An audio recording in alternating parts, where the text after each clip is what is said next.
There are a select few broadcasting networks in President Trump's good books. Fox News is one of them, but the president also has time for the Christian Broadcasting Network, CBN. Over the past 2 years, CBN has had exclusive interviews with Donald Trump, as well as many of his officials and advisors. This is a relationship built on joint interests. Evangelicals, especially white evangelicals, are a big part of the Republican Party's core vote. And heading into midterm elections, they're among Trump's most stubborn supporters. He needs to keep them on side. CBN provides the perfect go-between. And CBN's executives have a religious vision for the United States that depends on a president willing to champion their beliefs, even if he himself is not exactly pious. The Listening Post's Flo Phillips now on Donald Trump and CBN, a political match made in heaven.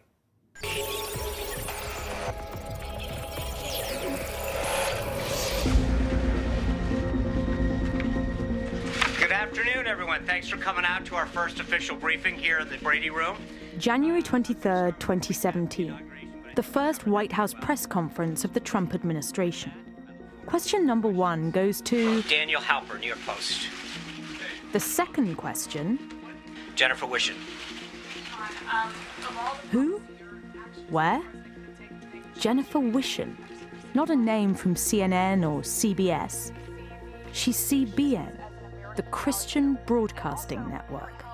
We were watching that first press conference in the newsroom here. There's a cheer that went up when he called on the CBN correspondent. So, Jenny, what was that like? You're in the briefing room, and oh, by the way, sorry, Associated Press, Jenny from the B Block has a question. How did that go? Well, it's remarkable, David. That was a signature moment for us because we never get called on. We've been in that White House room for, first time was 1980, so it's been a while. It legitimates CBN as a news outlet. It recognizes them, and it does something else too. Trump is basically saying, I see you. None of those other people sees you. I'm going to overturn the system that says I have to call on CNN, I have to call on CBS, I have to call on the New York Times. No, I'm going to call on CBN because we're part of this anti-establishment radicals overthrowing the system.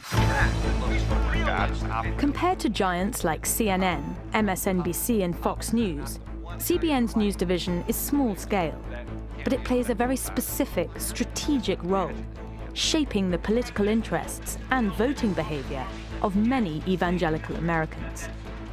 The network's stated mission is to prepare the United States of America for the coming of Jesus Christ. Its method, the strategic use of mass communication, a global ministry relying on TV, internet, and social media to spread good news.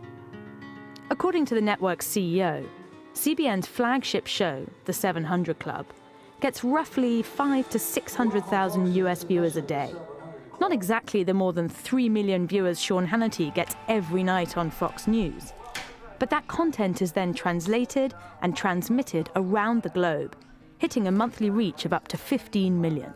CBN is the most influential evangelical Christian organization in the world, without a doubt. It's not so due to the size of their audience, though. It's due to the fact that all of the other leaders in white evangelical Christianity pay attention to what Pat says. And so it's a matter of not only influencing masses, but it's of influencing the influencers, and that's what CBN does so well. Terry Heaton was the executive producer of the 700 Club for much of the 1980s. The Pat he's talking about is Pat Robertson. Robertson is central to the CBN story. He founded the network in 1960, and at age 88, still hosts the 700 Club. In Jesus' name! He's a hugely influential figure in the evangelical community, with a fundamentalist view of Christianity. But it's not just his faith that guides him. His father was a US senator, and he himself ran for the Republican presidential nomination in 1988. So Pat's got politics flowing through his blood, and I've always said that he is first a politician and secondly a minister. I think he's brilliant. He really is. He's especially brilliant when it comes to politics and marketing. You could think of him almost as a precursor to Trump, a TV personality running for president, right? He laid the groundwork for someone who's not necessarily a political person running for president and using the mobilization of conservative Christian voters as the driving force behind their presidential run. Pat Robertson believes in the end times, and he believes that before the second coming of Christ can happen, there has to be a kind of apocalypse. And so a politics of chaos actually fits in very nicely with his religious beliefs. And that's going to be a great thing for Christianity. So to the extent that Donald Trump is an agent of chaos, Pat Robertson embraces that. I want you to know there are thousands and thousands of people praying for you. Because he sees this as getting us closer and closer to the end times and the second coming. Evangelicals were central to Trump's election victory in 2016. More than 8 in 10 voted for him. More than 6 in 10 still think he's got the country headed in the right direction. And as the country gears up for the midterms, Trump needs to keep conservative Christians on side. CBN's influence and reach provides the perfect platform for that. Trump and CBN have developed a relationship over the years, long before most people thought he was running for president. He did an interview with CBN, with David Brody, that seemed like perhaps he was thinking about it in 2011. You have to pick somebody that's going to win. I think he's interviewed Trump at least a dozen times, one-on-one. Who is God to you? What are some of your thoughts on this? So that has enabled CBN to position itself as the inside baseball network. God is the ultimate. I mean, God created this. The tight relationship between a seemingly ungodly president and his evangelical base appears in Congress. Donald Trump doesn't exhibit the traditional Christian principles that the CBN promotes. So I've come here to the network's headquarters in Virginia Beach to ask the CEO if this is just an alliance of political convenience. Trump doesn't come across as the most devout president that there's ever been, and he's not. He's not. And you are the most outwardly Christian broadcaster in the country, and yet you still support him. I, Donald John Trump, do solemnly swear. I think I joined with a lot of people waking up the day after the election, going, "What just happened?" He's an unlikely president, and it's unlikely for him to be of such appeal to evangelical voters. That said, I think President Trump is an absolute master of media, master of promotion, and as a master politician, he made very specific promises to the evangelical community about Supreme Court justices, about the Johnson Amendment, about Christian persecution. Christianity, it's under siege. Unlike other politicians who make promises in the campaign and then do something different in office, he's fulfilled his promises.